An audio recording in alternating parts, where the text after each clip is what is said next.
ঐ চা ৰহিম ভাই আহি আছে। হয় দেখোন। কি ভাই ক'ৰ পৰা আহিলে? ঈদৰ নামাজৰ পৰা আহিলো। কি ভাই তহঁতৰ ঈদত যে আমাক নামাতিলি? আমাৰ ঈদ তহঁতে কিয় মাতিম? কি তই আজি এনেকে ক'ব পৰা হলি? আৰে তহঁতে বাধ্য কৰাইছ ক'বলৈ, তহঁতে বিভাজন কৰিলি। ইয়াত মোৰ ক'বলগীয়া আৰু কি আছে? মানে আজি বন্ধুত্বৰ নামত এইখিনি? আৰে মই কি বিয়া পাতিব ওলাইছো নেকি যে তহঁতক মাতিব লাগিব? কি আবুল তাবুল বকি আছ বে? বন্ধুক কিবা ইনভাইট কৰিব লাগে নেকি?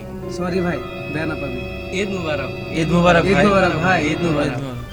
ব'ল আমাৰ ঘৰলৈ, তহঁতৰ বাবে আমাৰ ঘৰৰ দুৱাৰ সদায় খোলা। ইনভাইটৰ কোনো প্ৰয়োজন নাই।